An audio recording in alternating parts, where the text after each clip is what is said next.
Kami nagpapasalamat sa isang magandang umaga nito na araw ng iyong pagsamba, Panginoon. Dinadalangin namin, Panginoon, na kami ipatnubayan sa isang araw na ito na sa aming pagdalangin at pagsamba sa inyo, Panginoon. Dinadalangin din namin, Panginoon, ang bawat isa na itaas ang kanilang mga hinaing, ang kanilang mga damdamin, ang kanilang nararamdaman, Panginoon. Basbasan mo po sila sa kanilang mga nangyayari sa kanilang buhay at patnubayan niyo sila, Panginoon, sa kanilang pang-araw-araw na gawain, Panginoon. Panginoon, dinadalangin din namin, Panginoon, ang mga taong may karamdaman sa araw na ito. Patnubayan niyo po sila, Panginoon, at ibamag niyo po sila sa balik ng karamdaman, Panginoon. Ipunin mo ang kanilang puso't kaluluwa na sila'y matanggal sa kanilang pagkakaratay sa kanilang mga sakit, Panginoon. Itinataas din namin, Panginoon, ang bawat isa na basbasan mo po. Kung ano man ang kanilang kahilingan, kanilang mga papasalamat sa inyo, Panginoon, patnubayan niyo sila, Panginoon, sa kanilang pang-araw-araw na gawain. Palakasin mo, Panginoon, ang kanilang spiritual na pangangatawan upang sa iyong pagsambay sila magiging matatag hanggang sa uling ng kanilang buhay, Panginoon. Panginoon, dinadalangin namin, Panginoon, ang tatay dito sa araw na ito, si Pastor Abi. Patnubayan niyo po, Panginoon, ang kanyang spiritual na kaisipan, spiritual na pangangatawan, ang kanyang puso't isipan na patnubayan siya, Panginoon, na marami pa po siyang mga taong may iakay dito sa aming bahay sambahan, Panginoon. Dinadalangin namin, Panginoon, ang isang magandang katungkumpayan na kagalingan ni Pastor. Patnubayan niyo siya, Panginoon, sapagkat yung araw na magkasama po kami ng linggo, Panginoon, ang aming isipan ay nagagalak at ang aking puso ay nagagalak na siya ay nakausap ko muli na dumating ang bagay na gano'n na siya ay tumayo sa iyong harapan na nagsalita at nagbigay ng preach sa bawat isa. Na siya ay si Pastor Randy uli, ang pagbabalik ni Pastor ay siyang kalugod-lugod sa inyo, Panginoon. Panginoon, dinadalangin namin, Panginoon, ang bahay-sambahan nito, na patnubayan po ang bawat isa, basbasan mo at puspusin mo ang bahay-sambahan nito, na mag-akay ng marami pang tao, na hindi pa nakakaintindi at nakakaranas ng iyong pagmamahal, Panginoon. Ang mga taong ito ay kulang lang po siguro sila sa kanilang pag-akay, Panginoon. Basbasan mo, Panginoon, ang mga tao gagamitin mo sa kanilang pag-akay dito sa aming bahay-sambahan na alam namin sa isang araw, ang mga taong ito ay uupo at makikinig sa iyong mga salita, Panginoon. Panginoon, dinadalangin namin, Panginoon, ang bansang Pilipinas na patnubayan niyo, Panginoon, sa mga nangyayari na alam po namin na ito ay isang material na bagay lamang na nilalaan mo na para sa amin mula sa pinakamataas at pinakamababang antas ng lipunan. Patnubayan sila at puspusin, Panginoon. Dinadalangin namin, Panginoon, ang bawat isa maging dasalin, maging magpapakumbaba sa bawat isa na patnubayan kami at bigyan kami ng mga mabuting puso upang iyong mga salita ay aming maihiyag sa bawat isa. Yun lamang ang sabot dalangin mula sa iyong anak ko si Jesucristo Jesus. Amen. Amen.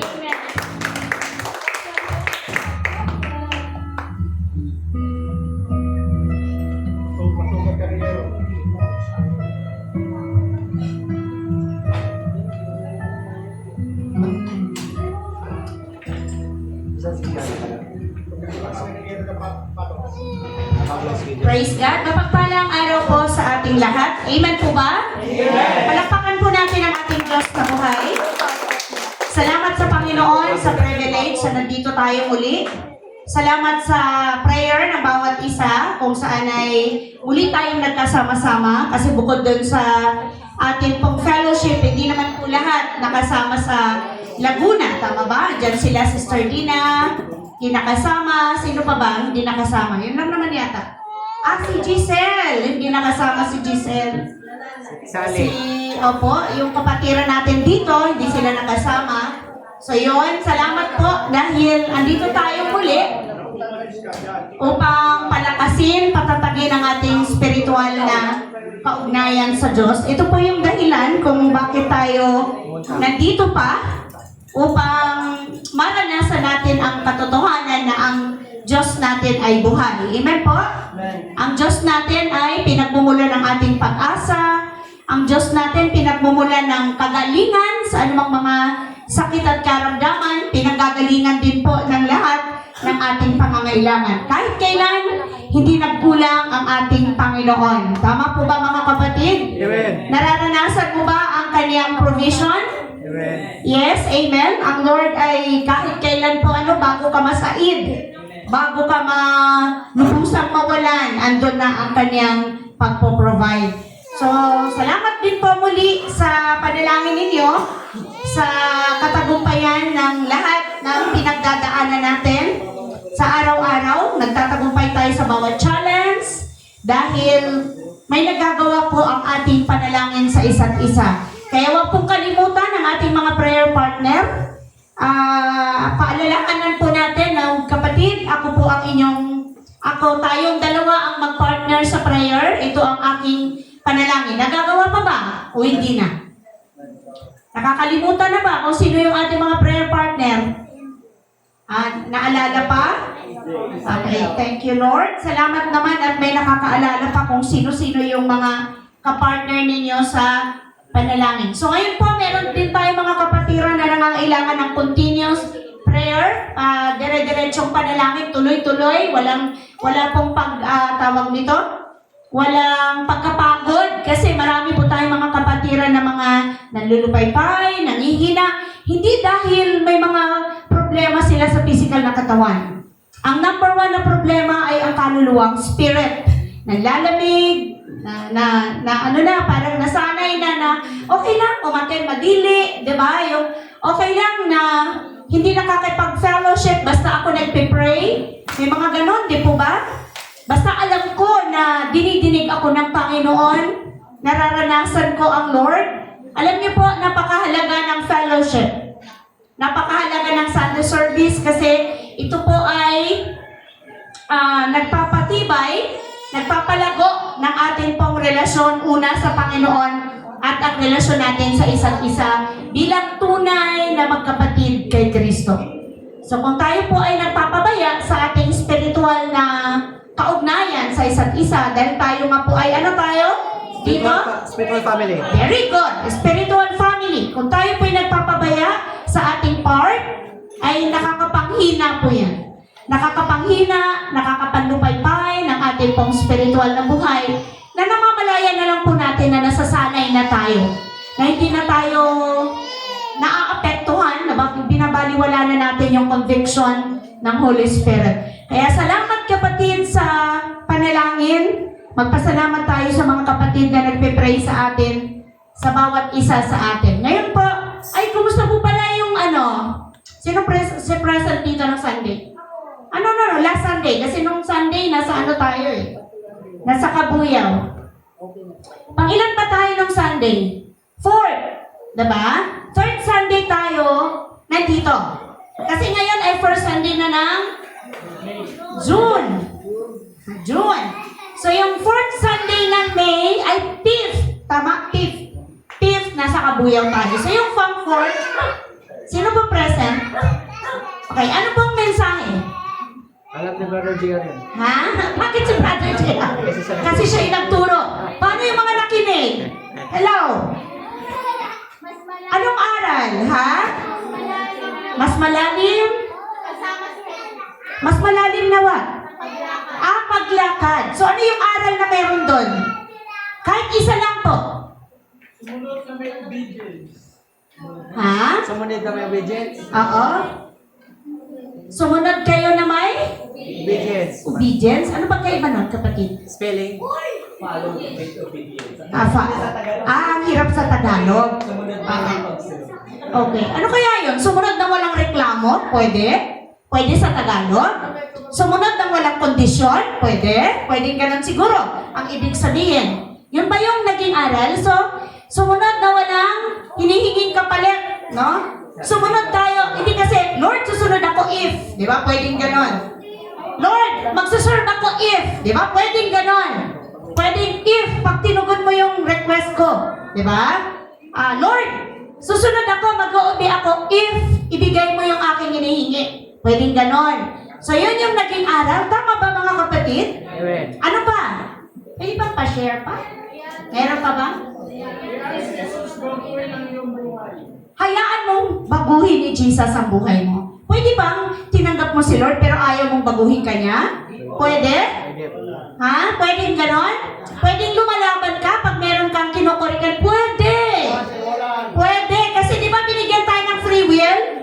Tama ba mga kapatid? Binigyan tayo ng kalayaan ng Panginoon. Kaya pwedeng nag-accept ka na sa Panginoon pero ayaw mong baguhin ka niya. So ayaw mong tapyasan ka ng Panginoon, alisin yung mga pangit sa'yo, sasabihin mo, Lord, ito na nga lang eh. Tatanggalin mo pa, aalisin mo pa. Pwede yun, di po ba? Ano pa yung next, mga kapatid? Meron pa ba? O okay na yun? Ayan, so, akayin yung iba patungo kay Jesus. Ginagawa ba natin? Minsan sinasabi, ako nga, ang hirap kong akayin sarili ko eh. Mag-aakay pa ba ako ng iba? Ang hirap-hirap nga atakin yung sarili ko eh. Dahil pag Sunday, ang sarap matulog, di ba? Pag Sunday, yun lang yung pahinga ko. Monday to Saturday, bugbog sa trabaho, di ba? Bugbog sa kaabalahan, bugbog sa alalahanin. Pero di ba dapat, the more na nahihirapan ka, the more na kailangan mo si Jesus. Di ba? The more na kailangan mo, kung hindi mo magawa na akayin ang iba, patungo kay Jesus, kapatid, may problema pa sa sarili mo. Amen po? Meron pa. Marami ka pang ayaw isurrender sa Lord. Marami kang ayaw bitawan sa Panginoon. Kaya hindi ka nakakapag-akay ng iba para sa Kanya. Pero hindi pa po huli ang lahat. Hanggat nagkakaroon pa tayo ng chance na gumising sa umaga. At nakikita pa natin yung mga nature. Nakikita pa natin yung ating pamilya. Amen po ba? May chance pa kapatid na magamit ka ng Lord. May chance pa na maakay mo ang iba patungo sa Panginoon. Kaya huwag po natin sayangin yung pagkakataon na yan. Kahit saan ka, magagamit ka ng Lord. Yun yung topic natin ng Friday, di ba? Isa yon sa naging topic natin ng Friday na kahit saan ka kapatid, pwede kang magamit ng Lord.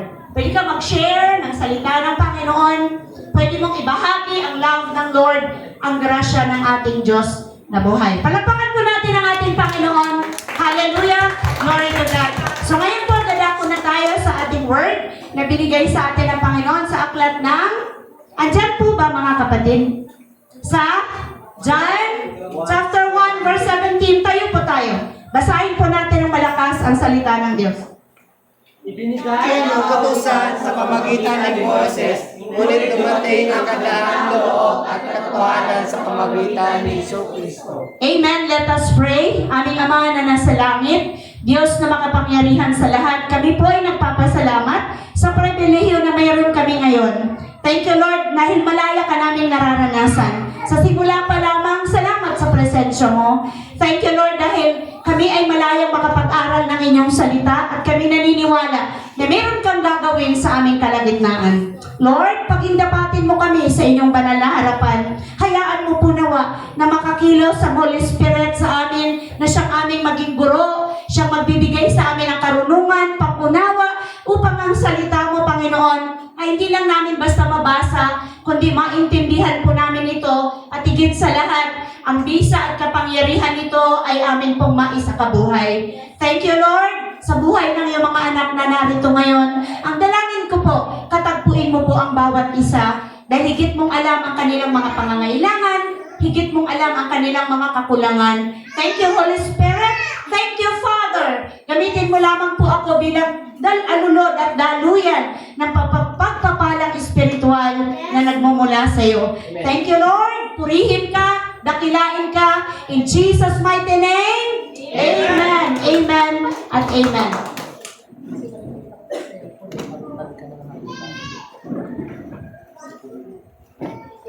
Praise God. Nung Sunday, yung mensahe dun sa anniversary, it's all about, ano yun, yung sa Exodus? Yung tungkol dun sa pagsama ng Lord, no? Sa lakbayin ng mga Israelite. So ngayon, pag-aralan naman natin yung kahalagahan ng grasya or kagandahang loob ng Panginoon sa ating lahat. Dahil hindi po yan nababago. Hindi po yan nabawasan kahit po matitigas ang ulo natin. Hello? Kahit po lumalaban tayo sa kalooban ng Panginoon, kahit kailan hindi nabawasan yung grasya niya. Ang sabi niya doon sa John 1:17, ibinigay ang kautusan, pamamagitan ni Moises, ngunit dumating ang kagandahang loob, tama ba? At katotohanan sa pamamagitan ni Jesus Christ lamang. Kaya ang pamagat niya ay what? Law? Through Moises? Grace? Yes. So through Moises ang batas or kautusan. Pero through Jesus Christ, ano meron? Grace. Mga kapatid, intindihin po natin maigi yan. Huwag natin hayaan na masayang yung mga sandali na inuupo natin na wala tayong nakukuha. Amen po ba? Na parang lumipas yung ilang oras, lumipas yung ilang minuto, na nasanay na tayo, uupo, tatayo. Diba sabi, uupo, tatayo, tayo. Totoo naman po yun, na uupo tayo, tatayo sa pagpupuri sa Panginoon. Pero iba pa din po, na paglabas natin, meron tayong nakukuha na salita ng Panginoon or message. Amen po ba? Yung hindi nasasayang, yung nagkakaroon ng karagdagan, katatagan at tibay, kapatid, ang iyong pananampalataya sa Diyos na buhay. Okay? So, salamat sa Lord kasi sa panahon natin ngayon, ang ating kaligtasan ay hindi nakabatay sa pagsunod sa batas. Kasi kung yun ang batayan, wala po talaga tayong pag-asa. Tama po? Wala po. So dito, sabi nga doon sa aking pinag-aralan sa Exodus, biglang naisip ko, bakit nga ba sa kabila ng lahat, si Moises ay hindi nakarating sa Promised Land? Sino po ang nakarating sa Promised Land? Sino nagdala sa Israelite? Sino? Yes, amen. Si Joshua. Siya po ay, tawag nito, si Moises, siya yung tanging tao na nakaranas ng iba't ibang, andyan po pinakita, nandyan ba? Gumawa si Kim Nakita niyo po, may mga picture ba dyan? Ano yung nakikita niyo sa monitor? Ano po yan? Ano yan?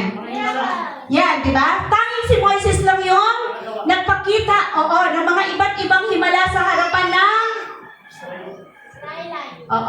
Paraon. Kasi di ba nga ayaw niyang payagan yung mga Israelite na umalis sa Egypt. Tama ba? Ano pa yung mga ginawa ng Diyos, ni Yahweh? Nandiyan ba? Yung ba yung nakikita natin? Yan, hinati yung Red Sea. Tama. So, kaya bang gawin ng ordinaryong tao yan? Hindi po. Pero hindi si Moises ang gumawa niyan, Ang kapangyarihan ni Yahweh ipinrove ni Yahweh na totoo siya, makapangyarihan siya. Ano pa yung next? Ano pa yung nakita natin? Ayan, diba? Yung nakikipag-usap si Moises sa Diyos sa isang naglilingas na kahoy na nasusunog pero hindi. Umaano siya, yung tawag nito, umaapoy pero hindi natutupok. Tama ba yung word? Hindi natutupok, hindi siya pero liyab lang ng liyab. Yun yung kaluwalhatian ng ating Panginoon. Ano pa yung mga alam natin, pag binasa natin, nakikisabay ang binasa natin yung Exodus, Leviticus, Deuteronomy, Judges, Joshua, si Joshua hindi na. Doon lang sa Numbers, yon, sa bilang, di ba?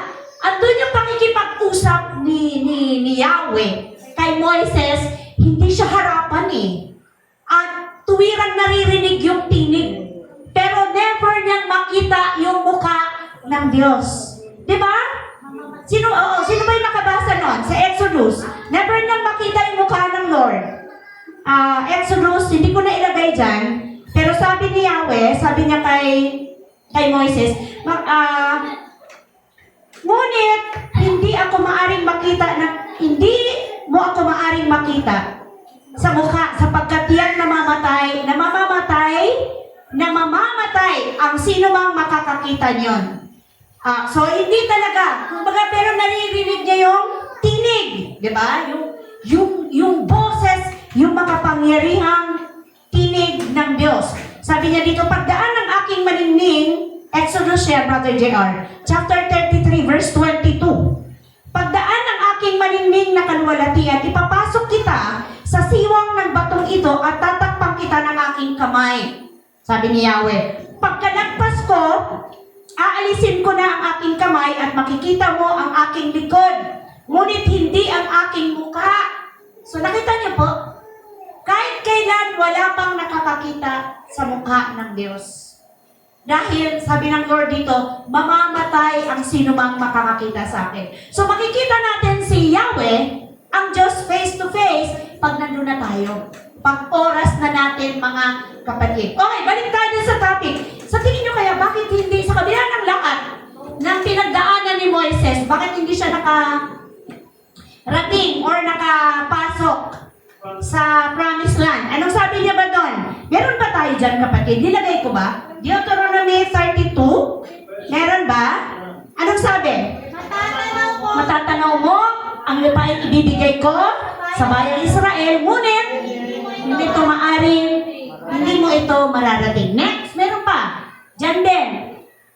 Sinabi sa kanya ni Yahweh, iyan ang lupain na aking ipinangako sa iyong mga ninunong sina Abraham, Isaac, saan pa? at Jacob. At Jacob, sinabi ko sa kanilang ibibigay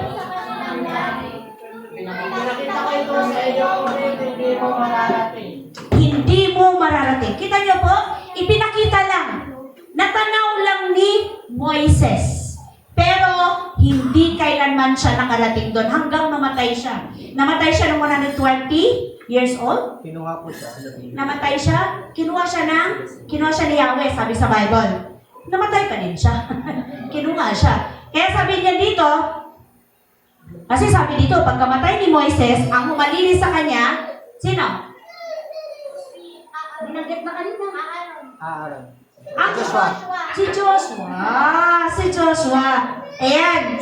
Mula noon, wala nang lumitaw sa Israel. Meron dyan na propetang katulad ng pakikipag-usap ng harapan kay Yahweh. Wala na rin nakagawa ng mga kababalagang tulad ng ipinagawa sa kanya ni Yahweh sa Egypto.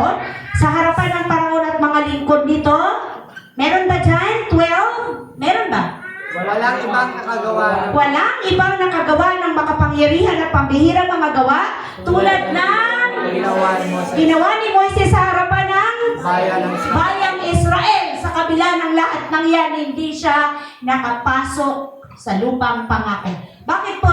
Kasi si Moises, siya ang nagre-represent ng batas. Thank you. Mayroon ba? Wala ba tayo nilagay nun? Si Moises ay nagre-represent? Wala ba tayo? Okay, andyan po. Tama po ba? Si Moises ang nagre-represent ng batas or law. Tama po? Nakalagay dyan?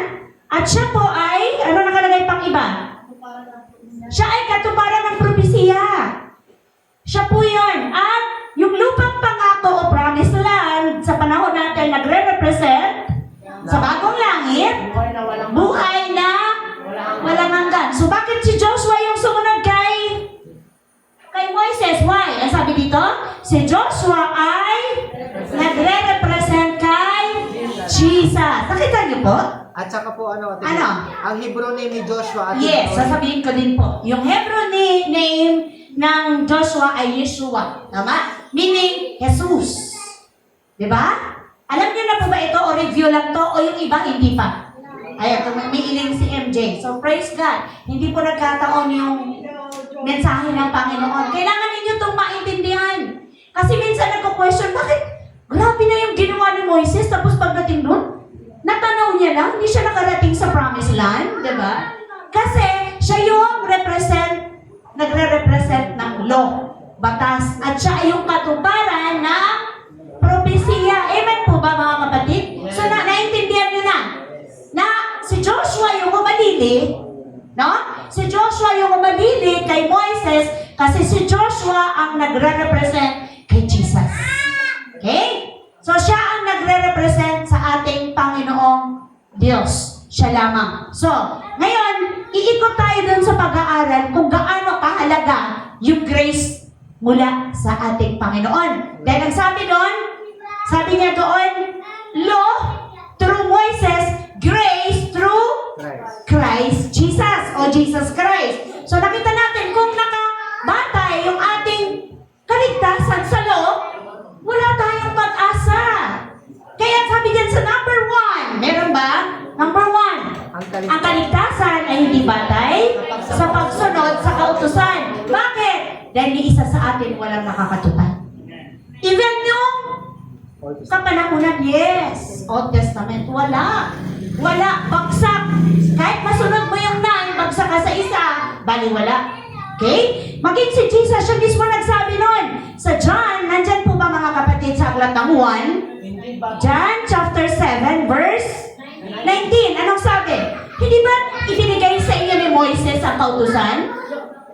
Bakit wala ni isa man sa inyo ang tumutupad nito? Amen? Bakit nais niyo akong patayin? Bakit nais niyo akong patayin? Kaya sabi ng mga tao, sinasapian ka na ng demonyo. Bakit mo sinasabing papatayin? Wala namang may gustong pumatay sa iyo kasi hindi nila naintindihan na yung misyon, yung dahilan kung bakit naging tao si Jesus ay mauuwi sa pagkamatay dahil sa kasalanan ng buong mundo ng sanlibutan. Nagets po? Amen. Naintindihan, mga kapatid? Amen. So sabi dito ni Lord, ibinigay na sa inyo ni Moises yung kautusan, pero bakit ni isa sa inyo walang nakatupad? Kasi yung mga tao ito nakausap ni Lord, masyado silang mga, ano tawag doon? Hypocrite, di ba? Mapagpaibabaw. Kaya question nila si Lord na, bakit ka nagpapagaling? Araw ng Sabat. Yun yata yun yun, di ba? Kasi napakahalaga sa kanila yung pagsunod sa law. Na pag-araw ng Sabat, walang gagalaw, walang gagawa. Kahit yung paglabas ng mga hayop para pakainin. Kasi pag ginawa mo yun, papatayin ka. Tama ba? Yes! Papatayin ka. Kaya kung ibabalik ngayon, marami talagang mamamatay. Kasi pag araw ng linggo, araw ng Sabat, although hindi linggo araw ng Sabat, marami nagtatrabaho. At ang katwiran, alam ni Lord yung pangangailangan ko. Alam naman pala ni Lord Bakit ka, di mo ba? Alam pala ni Lord pero bakit mo inuuna? Amen po? Parang may gusto sabihin si Brother Aaron. Kaya customer ko ay mag-issue ng check pag Sabado. Pero Pero gusto niya magpadeliver ng Sabado. di ba? Pero gusto niya bayaran mo siya ng Sabado. Di ba? Oo. So, nakita po natin na ayaw ng Lord, yung kinokorek niya yung mga mapagpaibabaw, yung mga hypocrite kasi yun sa ibang word. Oo, mga hypocrite, sabi ng Panginoon dito. Ganon siya katindi, mag-review. Wala siyang paligoy-ligoy. Sa Romans 3:20, meron din dyan mas malinaw na sinabi ang word para dun sa kahalagahan ng grace ng Panginoon kaysa sa pagsunod sa law.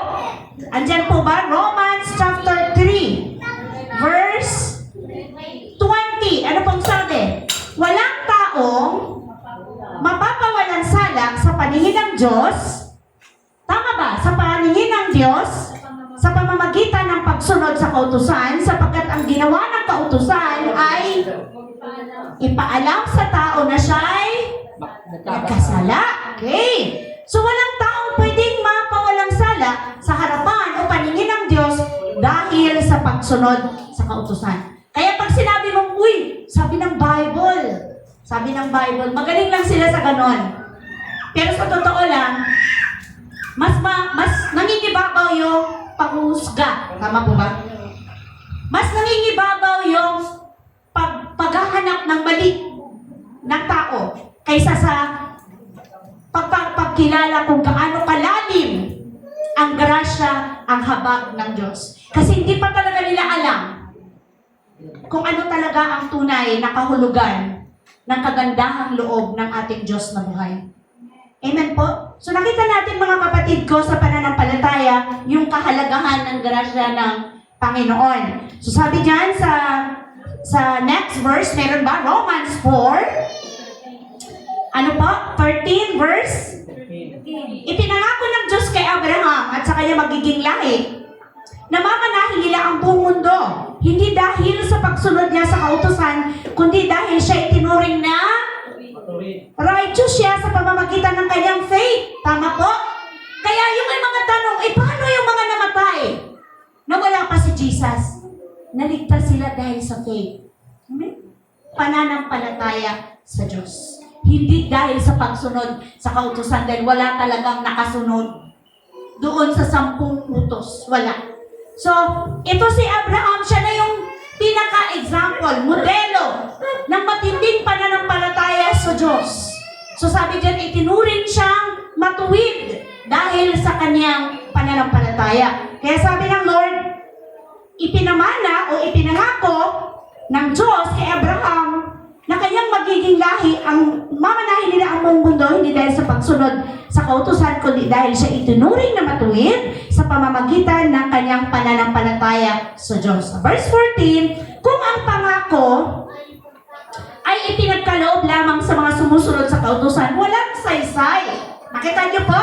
Ang pananampalataya ng tao at walang kabuluhan ang pangako ng Diyos. 15. Ang kautusan ay nagdadala ng puot ng Diyos sa mga lumalabag. Ngunit kung walang kautusan, wala rin paglabag. Simula pa lang ng Genesis, di ba?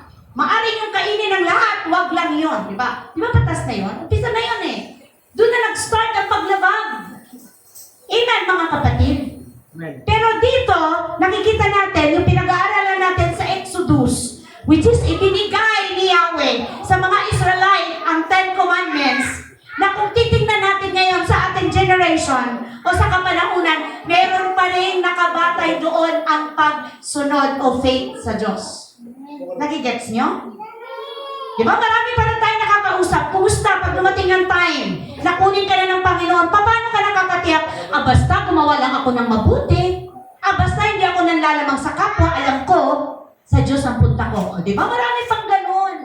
Kasi, nakabatay pa rin ang kanilang kaligtasan sa paggawa, sa pagsunod. Sa pagsunod sa kautusan na hindi nila naiintindihan na kahit pagsikapan mong sundin yung 7, 8, 9, naiwan yung isa, baliwala. Wala po talaga kahit sinong mabait, banal, dahil walang banal. Diba ano sabi sa Bible? No one is righteous. Wala kahit isa. Lahat ng tao, bagsak. Dahil sa kasalanan. Amen po? Amen po ba mga kapatid? Although may mga nakikita tayong taong super bait, super ang matulungin, di ba? Super ang gagalang, pero still, pag walang Christ yan.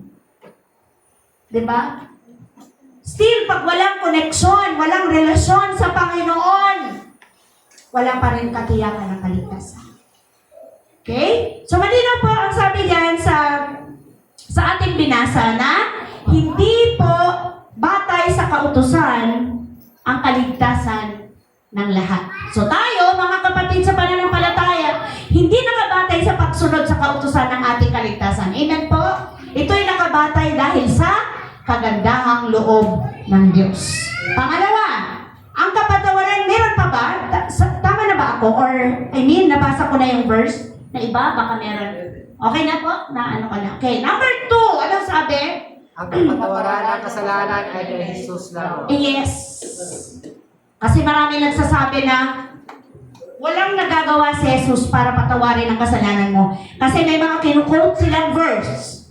Di ba? May mga nagsasabi doon, sino ka? Tao pa lang.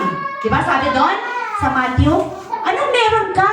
Anong karapatan mo para magpatawad? Paano yan? Anong sinabi yun? Yung parang nagpagaling siya at sinabi, tumayo ka, pinatawad ka na sa iyong kasalanan. Yung ilang yung paralisado, oo. Yung apat Tapos, na magkaibigan. Tapos pinatayo siya.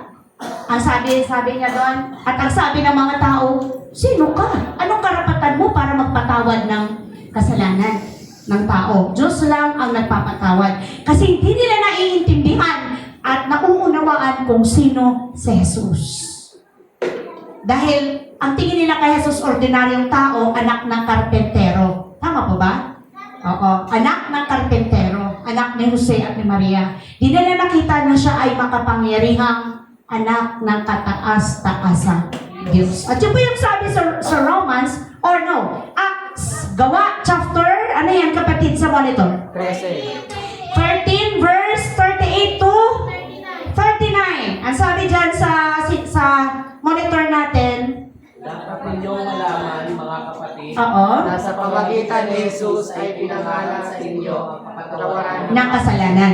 At ang lahat, go! Meron ba? Lahat ng sumampalataya sa Kanya ay pinalaya na sa lahat ng pagkakasala na mula sa mga ito ay hindi kayo kayang palayain ng... kautusan ni Moises. Oh, magkakunik ba? Malinaw? Hindi kayo kayang palayain ng batas or kautusan na dala-dala ni Moises. Yes. Malinaw? So, si Jesus lang, sabi doon sa 38, dapat ninyong malaman mga kapatid, mga Kristiyano kinakausap dito, ikaw at ako, nasa pamamagitan ni Jesus na ipinapangaral sa inyo ang kapatawaran ng mga kasalanan. At lahat ng sumampalataya sa Kanya ay pinalaya. Kaya nga, pag may bumubulong-bulong sa inyo, praise the Lord ka, kanino nga lang nagkasala ka. Sabi mo kaagad, pinalaya na ako ng Panginoon. Amen? Binayaran na ng Panginoon sa krus ng Kalbaryo. Kasi pagka umagri ka, no? Mahihiya ka nang lumapit sa Diyos. Amen po? Mahihiya ka na mag-pray. Kasi sinasabi ng konsensya mo, ng flesh mo, ng spirit, na mula sa flesh, na hindi ka karapat-dapat sa ginagawa mo. Tigilan mo yan. Pero hindi po. Lahat ng kasalanan mo, kaya hindi ka na dapat mag-enjoy sa sin. Ibig sabihin, tigilan mo ang kasalanan. Huwag kang tumigil sa paglapit sa Panginoon. Amen po? I-prove mo sa kaaway na ikaw ay redeemed na, tinubos na ng Panginoon. Amen po ba? Amen. Pinalaya ka na sa lahat ng gawa ng kasalanan. Kaya ang sabi doon sa Galatia, meron po ba? Galatia chapter, ano yan? 2 verse 16. Anong sabi sa verse 16? Gayunman, alam namin ang tao'y pinawalang sala sa pamamagitan ng pananampalataya kay Jesucristo at hindi sa pamamagitan ng pagsunod sa kautusan. Kaya kami ay sumampalataya kay Kristo Jesus upang mapawalang sala sa pamamagitan ng pananampalataya sa Kanya at hindi sa pamamagitan ng kautusan sapagkat walang taong pinawalang sala sa pamamagitan ng pagsunod sa kautusan. Malinaw ba mga kapatid? Mas nilinaw ba ng word? Ang katotohanan, wala tayong magagawa kung sinisikap nating sundin yung batas kung saan simula pa lang kina Moises. Dahil hindi po dyan nakabatay ang kaligtasan ng tao.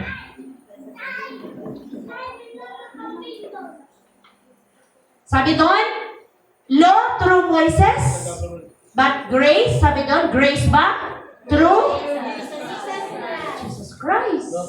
Grasya. Pag sinabing grasya, kagandahang loob, hindi mo kailangan paghirapan, kapatid.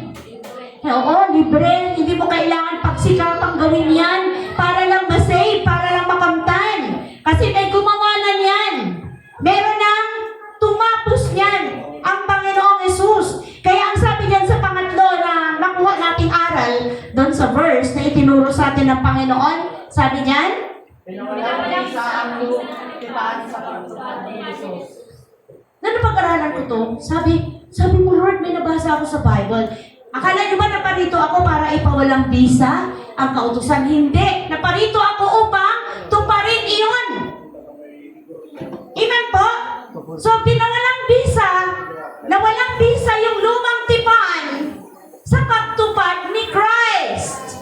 Hindi dahil sa pagtupad mo o pagtupad ko, dahil ni isa sa atin walang makakatupad. Amen po ba? Walang makakasunod. Kahit gaano ka kagaling. Kahit gaano ka ka-smart. Amen po? Tanging si Jesus Christ lamang. Kaya sabi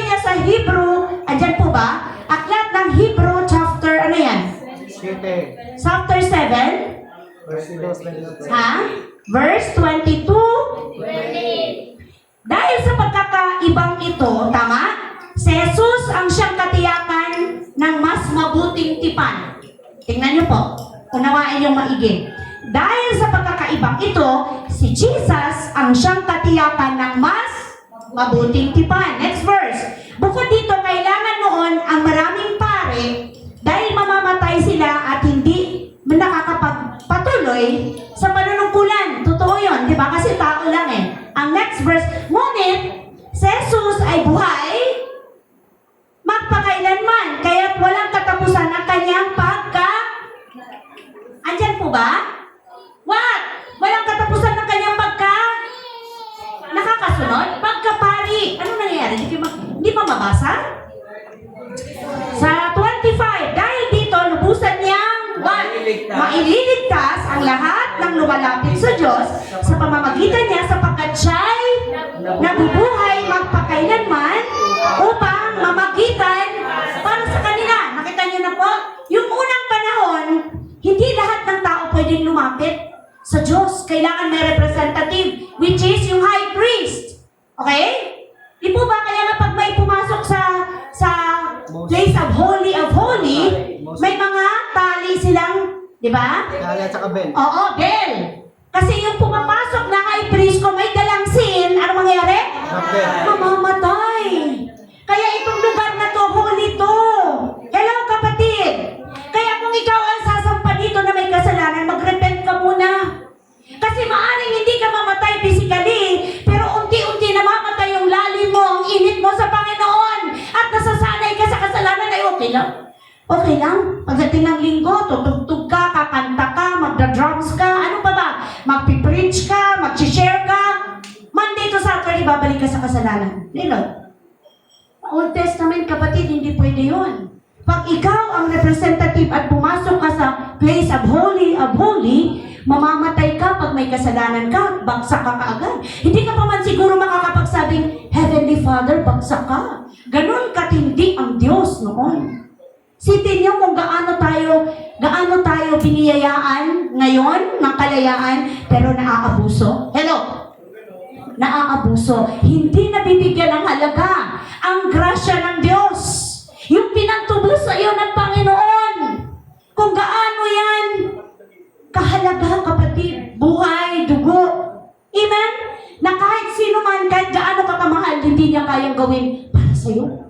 At wala talaga siya magagawa kasi only Jesus lang ang pwedeng gumawa noon. So ano yung sabi dyan? Tsaka makatuwid, si Jesus ang pinakapunong pare na kinakailangan natin. Siya'y banal? Andyan po ba? Walang kasalanan? May kapintasan man? Inihiwalay sa mga makasalanan at itinaas sa kalangitan. Hindi siya katulad ng ibang mga pinakapunong pare na kailangan pang mag-alay ng mga handog araw-araw. Una, para sa sarili nilang kasalanan at pagkatapos para sa kasalanan ng mga tao. Kaya kunyari sa panahon ko ngayon, kailangan maghandog. Naku, hindi ko na alam kung saan ako kukuha sa dami ng kasalanan niyo at kasalanan ko. Tama po ba? Kasi uunahin ko muna yung paghahandog sa sarili ko. Amen po? At mag-iimbak ako ng marami din hayo para pang-alay sa kasalanan yung lahat.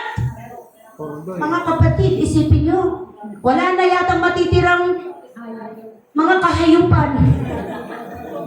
Sa Pilipinas pa lang, sa dami ng maya-mayang nagkakasala. Amen po? Dahil kailangan mo maghandog ng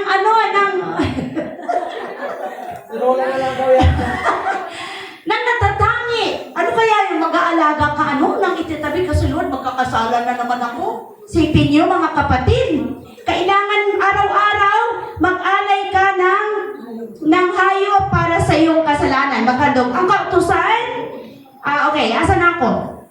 Minsan lang mag-alay ng handog araw-araw. Una para sa sarili niyang kasalanan, pagkatapos para sa kasalanan ng mga tao. Next verse. Minsan lamang naghandog si Jesus. Andiyan ba? Amen. Minsan lamang naghandog si Jesus. At ito'y what?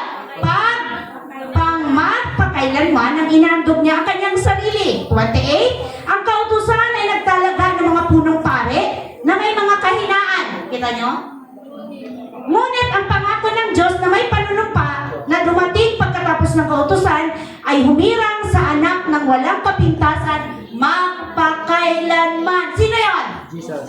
Very good. Si Jesus Christ lang. Ano sabi nun? Walang kasalanan, walang kapintasan, ano pa? Walang pagkamatay ba? Meron ganun, pwede, di ba? Wala siyang katapusan eh. Siya noon, ngayon, at magpakailanman. At kailanman, hindi siya nadungisan ng kasalanan. Si Jesus lang. So, walang ibang pwedeng ihandog. Meron pa ba? Wala na. Inihandog na eh. Tapos na. I-claim mo na. Hindi mo kailangan maghandog pa ng panibago para sa ikakapatawad ng iyong mga kasalanan. Tanging si Jesus lamang po ang inihandog na katanggap-tanggap sa Diyos. Next verse na magpapalinaw palalo. Anong sabi doon? Pinawalang bisa ang lumang tipan sa what? Ala. Ang bilis naman makalimutan. Pinawalang bisa ang lumang tipan Sa pagtupad ni Jesus. very good. Sa pagtupad ni Jesus. Ang bilis yun naman makalimutan. Segundo pa lang eh. Andyan naman sa monitor. Nawawala ba sa monitor? Hebrew 9 verse 1 to 14. Nandyan po ba? Amen. Ang naunang tipan ay may alituntunin sa pagsamba at may sambahayang ginawa ng tao. Tama po? Next verse. Itinayo ang isang tolda na may dalawang bahagi. Ang una ay tinatawag na dakong banal at naroon ang ilawan, ang habag at ang mga tinapay na handog sa Diyos. Ang ikalawa naman ay nasa kabila ng pangalawang tabing at tinatawag na dakong kabanal-banalan. Naroon ang gintong altar, nasunugan ng insenso, at ang kaba ng tipana, nababalutan ng ginto. Nasa loob ng kaba ng sisid ng ginto na may lamang mana. Ang tungkod ni Aaron na nagkaroon ng usbong at ang mga tapyas na bato na kinasusulatan ng tipan. At sa ibabaw ng kaban ay may kirubin. Tama ba? Ay may mga kirubin. Ito mga angel na nagpapakitang naroon ng Diyos.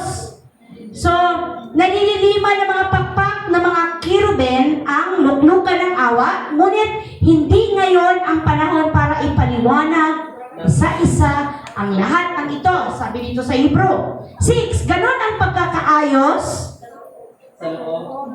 kanilang toldang samahan. Ang mga pare, sabi, Ay pumapasok araw-araw sa unang bahagi upang ganapin ang kanilang tungkulin. okay, Ngunit tanging ang pinakapunong pari ang nakakapasok sa ikalawang bahagi at ito ay minsan lamang niyang ginagawa sa loob ng isang taon. okay. So yun yung kaninang topic natin, di ba? Tanging pari lang. High priest lang. Oo, high priest lang ang pwedeng pumasok. Hindi lahat. Nakita niyo yung privilege na mayroon kayo ngayon? Amen? Tumitingin ba ang Lord? Ay, hindi ka pwede kasi hindi ka high priest. Di ba? Hindi? Sino na ang nakikita ni Yahweh ngayon sa heart niyo, mga kapatid? Si Jesus. Very good. Si Jesus na. Kaya mahiya ka kung nananatili ka pa sa mali. Kasi ang nakikita sa'yo, si Jesus na. Hindi dapat yung mga bagay na alam mong hindi katanggap-tanggap sa Panginoon. Ano po yung next dyan? Sa Hebrew, ano ba tayo nito? Nilipad na siya. Hebrew chapter 9, anong verse na anak? Ngunit tanging, ay ang pinakapurong pare, sa taon. Siya ay may dalang dugo na inihahandog sa Diyos para sa kanyang mga kasalanan at para sa kasalanang hindi sinasadyang nagawa ng mga tao. 8. Sa pamamagitan ng mga ito, maliwanag na itinuturo ng Espiritu Santo na ang daang papunta sa dakong kabanal-banalan ay hindi pa bukas habang nakatayo pa ang unang bahagi ng tolda. Simbolo lamang ang mga iyon na tumutukoy sa kasalukuyang panahon. Ang mga kaloob at mga handog na inialay ay hindi nakakapaglinis ng budi ng mga sumasamba roon. Ang paglilinis nila ay nauukol lamang sa pagkain at inumin, iba't ibang uri ng paglilinis, mga lintuntuning panlabas lamang. Naiiral hanggang sa baguhin ng Diyos, ang lahat ng bagay. 11. Ngunit, ayan na, intindihin niyo na po. Dumating na si Kristo, ano siya? Pinakapunong pare ng mabubuting bagay na narito na. Okay, nagigets? Naintindihan po? At siya'y naglingkod doon sa sambahayang higit na dakila. Walang katulad at hindi ginawa ng tao. Ang sambahayang iyon ay wala sa sanlibutan ito. Glory to God. 12. Minsan lamang pumasok si Kristo sa dakong kabanal-banalan at ito'y sapat na. Saan siya pumasok? Saan siya pumasok? Sa dakong kabanal-banalan. Yung pinagdaanan niya, yung hirap na nasa krus hanggang siya ay mamatay. Amen? Di po ba? Paulit-ulit natin ipinapako si Kristo dahil sa paulit-ulit nating pagkakasala. Pero ang sabi ng Panginoon, habang tayo nagkakasala, paulit-ulit natin ipinaparada sa kahihiyan ang ating Panginoon. Kaya, ang sabi dito sa Bible, minsanan lamang pumasok si Kristo sa dakong kabanal-banalan at ito'y sapat na, hindi dugo ng mga kambing at guya ang kanyang inihandog, kundi ang sarili niyang dugo upang magkaroon tayo ng walang hanggang kaligtasan. Kung ang dugo ng mga kambing at toro at ang abon ng dumalagang baka ang ibiniwisik sa mga taong itinuturing na marumi upang sila'y luminis ayon sa kautusan. 14. Higit ang nagagawa ng dugo ni Kristo sa pamamagitan ng walang hanggang spirito. Ano sabi? Inialay niya sa Diyos ang kanyang sarili bilang handog na walang kapintasan. Kanyang dugo ang luminis sa ating mga budi sa mga gawang walang kabuluhan. Sa mga gawang walang kabuluhan upang tayo'y makapaglingkod sa Diyos na buhay. Mga kapatid, siguro naman nabibigyan niyo na ng halaga kung sino ka sa harapan ng Diyos. Tinubos ka ng Panginoon na kanyang mahalagang dugo. Kaya yung paglilingkod mo sa Diyos, huwag mong biruin yan. Huwag mong maliitin yan. Amen po? Huwag mong maliitin yung sarili mo kung ano ang nagagawa mo sa body of Christ. Mahalaga ka. Pahalagahan mo ang meron ka dahil yan ay tinubos ni Jesus ng kanyang dugo. Kaya isipin mo kung bakit ka nandyan. Bakit ako nandito? Isipin mo, kaya ka nakakapaglingkod sa Diyos na buhay, kapatid. Dahil may ginawa si Christ. Dahil kung ikaw ay naglilingkod sa Panginoon dahil sa pagsunod mo sa kautusan, dito lang yung ginagawa mo. Dito lang sa lupa. Tama lang na makatanggap ka ng pasasalamat at palakpak mula sa tao. Dito lang yun. Pero kung naiintindihan mo kung bakit ka nagsuserve sa Lord, kung bakit ka nandito, kung bakit ka napabilang sa body, dahil sa grasya ng Panginoon, kapatid, mapapahalagahan mo ang bawat regalo ng Panginoon sa iyo. Hindi mo babaliwalain. Hindi mo iti-taken for granted pa yung word na yon. Hindi bali na, okay na. Babawi ako next time. Babawi ako next week. Babawi ako next month. Kaya nga mahalaga sa mga anak ng Diyos ang devotion. Hello? Devotion. Devotion. Paano ka nakikipag-usap sa iyong master, sa iyong creator, sa iyong savior? Nakikipag-usap ka lang ba kung kailan mo hahawakan yung instrument? Kailan hahawakan yung mic? Kailan ka naka-assign? Kailan ka naka-schedule? Doon ka lang ba nakikipag-usap sa Panginoon? Tandaan mo, kapatid, hindi biro ang ginawa ni Christ para sa iyo. Amen. Hindi biro ang ginawa ni Christ para magkaroon siya ng body sapagkat siya ay ulo at tayo ang mga part ng katawan na mag-work ayon sa ating kaloob mula sa Diyos. Kaya hindi po natin ito binabaliwala. Amen po ba mga kapatid ko? So nakita natin yung kahalagahan na law through Moises, but grace through Jesus Christ. So wala tayong kapag-asa kung nakabase lang tayo sa kautusan, sa batas, sa pagsunod sa mga wag ito, wag yan, bawal yun. Hindi tayo doon na-save. Na-save tayo dahil sa ginawa ni Jesus sa krus ng Kalbaryo. Sabihin mo nga sa katabi mong kapatid, mahalaga ka sa Panginoon. Tinubos ka ng Diyos ng kanyang dugo. Maglingkod ka ng tapat at totoo. Palakpakan natin ang Panginoon. Hallelujah. Naiintindihan ang mensahe ng Lord? Amen. Naiintindihan po? Amen. Sa pagtatapos, anong sabi dyan? Go! Mga kapatid, nandyan ba? Malinaw na Malinaw? na itinuro sa atin na walang sinuman ang makakarating sa lupang pangako kung ang batayan ay pagsunod sa kautusan. Yes. Dahil may isa walang nakakapagdiko. Tanging sa pagsunod lamang kay Jesus, sapat ang grasya at kagandahang loob niya upang tayo ay makapasok sa lupang pangako. Amen po ba? Amen. Yes. Lupang pangako which is inaasam-asam natin sa piling ng Panginoon.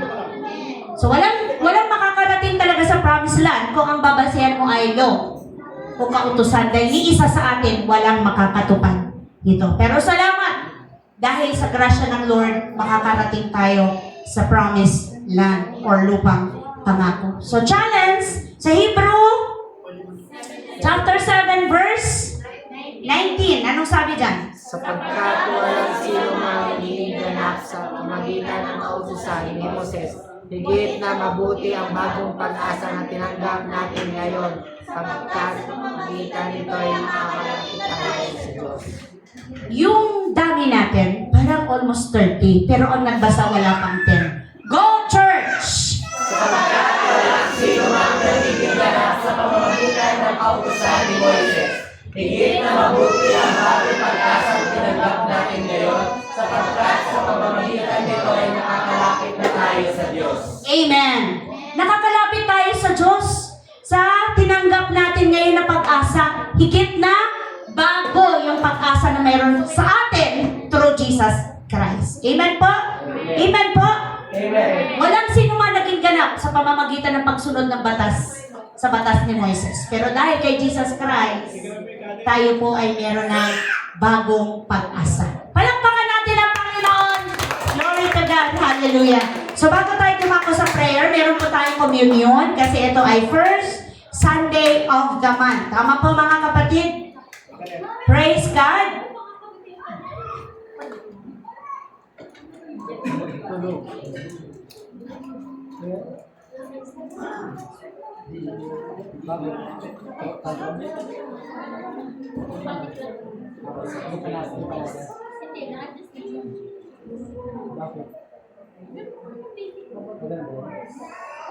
Sister Z and Sister Kim, pakipanalangin po ang tinapay at ang saro.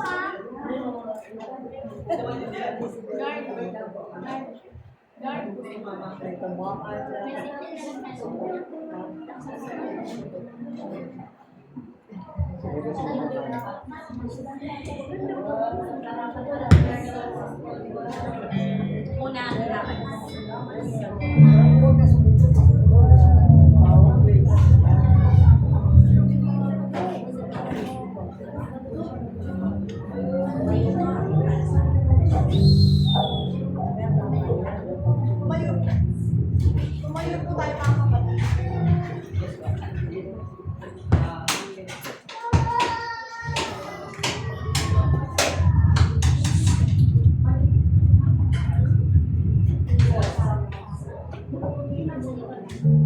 Samahan niyo pa akong manalangin para sa tinapay.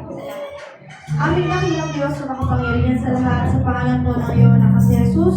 Kami po ay patuloy na lumalapit sa iyo, Panginoon. Nagpapasalamat, Lord God. Dinadakila ka namin, Panginoon, sa kabutihan mo sa buhay ng bawat isa sa amin. Lord, nandito po ang tinapay. Maraming salamat po dahil ito po ay sumisimbolo sa iyong katawan na nahirapan sa nabayubay sa krus ng Kalbaryo, Panginoon. Salamat, Jesus, sa sakripisyo mo. Salamat, Panginoon, sa mga natabang mga lakay sa dugo na dumanak sa iyo, Panginoon. Maraming salamat, Lord, dahil tinubos mo po kami sa kasalanan, Panginoon. Salamat din po, Panginoon, sa pag-ibig mo sa bawat isa sa amin. Dalangin po namin, Lord God, sa pagkain po namin ng tinapay na ito. Magaling po kami ng patuloy na kagalingan sa spiritual man, Panginoon, at sa physical na katawan, Panginoon. Maraming salamat, Panginoon, sinataas ka namin sa pangalan ni Jesus. Amen. Magpatuloy po natin, i-hands po natin ang ating hallelujah, hallelujah. Hindi po dadakilin ko sa mga sa langit. Kami po inaalito, Panginoon, ay tinataas ang mga salong ito. Kasi po yun ang dugong lumanak sa cross ng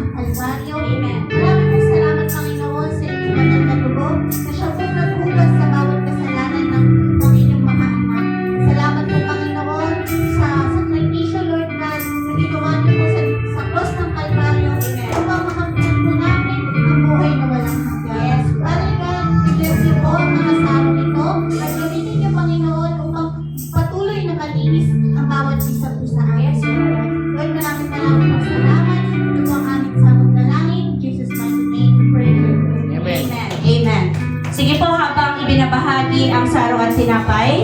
Magpasiyasat po tayo sa Panginoon sa ating laman ng ating puso, humingi tayo ng tawad at patuloy na magpalinis sa kanyang banal na dugo. Hallelujah. Glory to God. Awitin natin siya sa atin mo, Jesus. Siya sa atin mo, Jesus. Ang puso ko sa kasalanang nagawa laban sa'yo. Nagtatapat, sumasabog, lumululog sa harap ng banal mong trono. Lumalapit, di man karapat-dapat sa kabanalan mo. Biyaya, kawaan, kapatawaran sa'yo ay nakamtan ko, o aking Jesus. Lumalapit,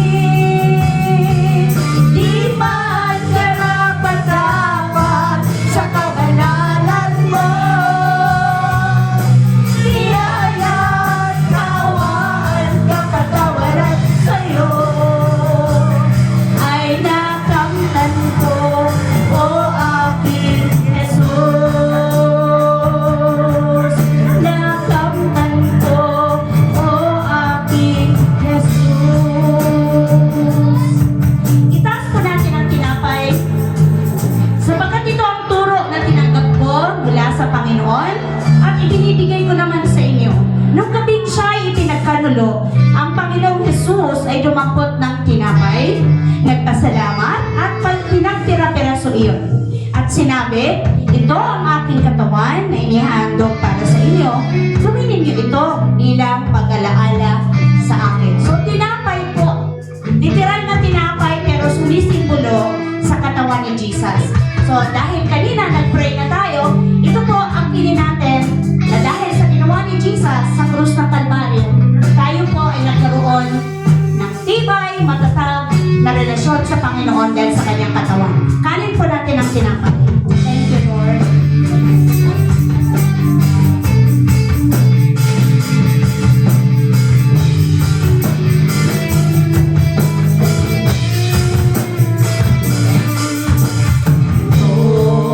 Ang tinapay ng buhay, kanin mo't makibahagi. Ito ang tinapay ng buhay, kanin mo't makiisa. Yan ang katawan, pinayuhan upang ikaw ay mabuhay.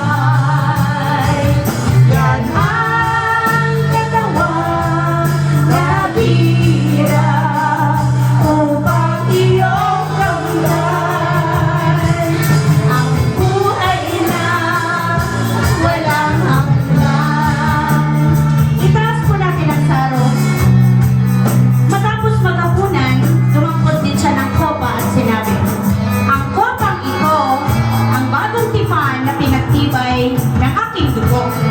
Tuwing iinumin ninyo ito, gawin ninyo ito bilang pag-alaala sa akin. Kopa, ito yung lagayan, pero yung juice ay sumisimbolo sa dugo ni Jesus.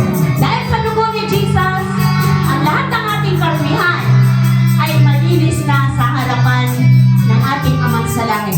Sa pagharap natin, hindi na ang ating madumi, pagkatao ang makikita, kundi ang dugo na ni Jesus. Inumin po natin ang kopa o ang saro sa pangalan ni Jesus.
Aming Ama na nasa langit, Diyos na makapangyarihan sa lahat, salamat sa dakilang pagmamahal na ibinigay mo ang iyong buktong na anak na si Jesus. Salamat, Panginoong Jesus, sa ginawa mo sa krus ng Kalbaryo. Nagdusa ka ng hirap, dumanas ng sakit dahil sa aming mga kasalanan na humantong sa kamatayan, subalit na buhay na magmuli upang lahat kami na nampalataya sa iyo ay magkaroon din ng buhay na walang hanggan. Salamat, lahat ng bagay nabayaran mo na, napagtagumpayan mo na sa krus ng Kalbaryo. Sa iyo lamang ang lahat ng papuri, pagsamba at pagluwalhati sa makapangyarihang pangalan ni Jesus. Ang lahat po'y magsabi ng Amen, Amen at Amen. Hallelujah.